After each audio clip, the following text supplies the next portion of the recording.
Hello అండి, అందరికీ నమస్తే. నా ఛానల్ని ముందుగా కొత్తగా చూసే వాళ్ళు ఎవరైనా ఉన్నారంటే నా ఛానల్ని సబ్స్క్రైబ్ చేసుకోండి, లైక్ చేయండి, షేర్ చేయండి, కామెంట్ చేయండి. ఈరోజు రెసిపీ వచ్చేసి స్పాంజీగా ఉండే బోండాలు.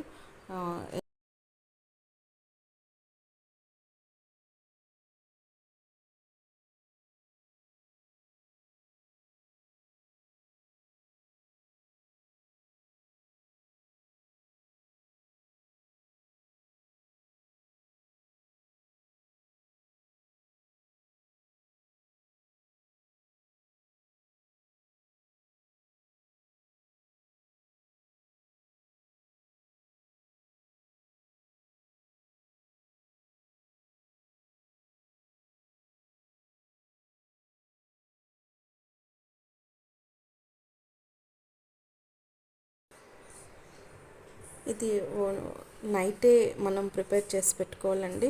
నేను మాత్రం మైదాను ప్రిపేర్ చేసుకున్నాను. మీకు ఏది మైదా అయితే మైదా, గోధుమ పిండి అయితే గోధుమ పిండి ప్రిపేర్ చేసుకోండి. నేను మాత్రం మైదానే ప్రిపేర్ చేసుకున్నాను. దాంట్లోకి కర్డ్ వేసుకున్నాను, జీరా వేసుకున్నాను. ఇలా ప్రిపేర్ చేసుకొని నైటే బాగా కలిపి పెట్టుకున్నాను. ఎందుకంటే కొంచెం పులిస్తే బాగుంటుంది మనకి, కాబట్టి నేను అలా చేసుకున్నాను. లేదు అనుకుంటే మార్నింగ్ కూడా లేసి ప్రిపేర్ చేసి కూడా వేసుకోవచ్చు, కానీ కొంచెం పుల్లగా ఉండవు. కానీ నేను చాలాసార్లు ట్రై చేస్తే తప్ప నాకు ఇంత మంచిగా రాలేదండి. ఎన్నోసార్లకి ఇప్పుడు నీట్గా వచ్చింది బోండాలు, రౌండ్గా వేయంగానే పొంగడం అట్లాగా. టేస్ట్ కూడా చాలా బాగా వచ్చాయండి.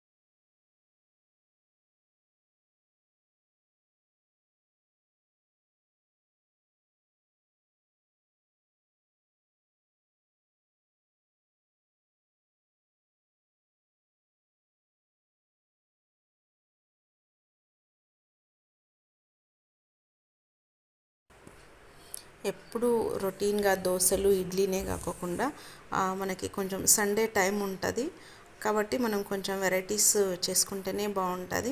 ఎప్పుడు చేసుకున్న టిఫిన్సే కాకుండా ఒక్కో సండే ఒక్కొక్క వెరైటీ టిఫిన్స్ చేసుకుంటే పిల్లలు కూడా చాలా ఇష్టపడతారు.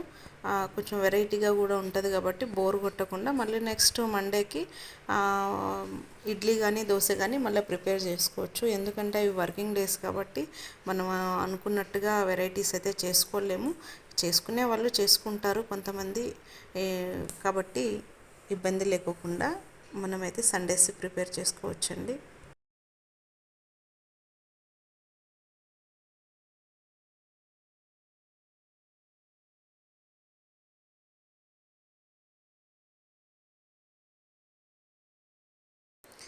ఈ బోండాలోకి ఏ చట్నీ అయినా టేస్ట్గానే ఉంటుందండి. నేను మాత్రము టమాటా చట్నీ చేసుకున్నాను స్పైసీగా.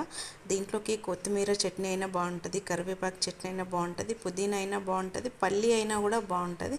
కానీ వాటన్నింటికంటే టమాటా చట్నీ ఇంకా చాలా బాగుంటుంది. కొంచెం స్పైసీగా ఉంటే చాలా బాగుంటుందండి. నా వీడియో కనుక నచ్చినట్లయితే షేర్ చేయండి, లైక్ చేయండి, కామెంట్ చేయండి. సబ్స్క్రైబ్ చేసుకోవడం మాత్రం మర్చిపోద్దండి. బెల్ సింబల్ని కూడా ప్రెస్ చేయండి. ఓకే అండి, థ్యాంక్ యూ.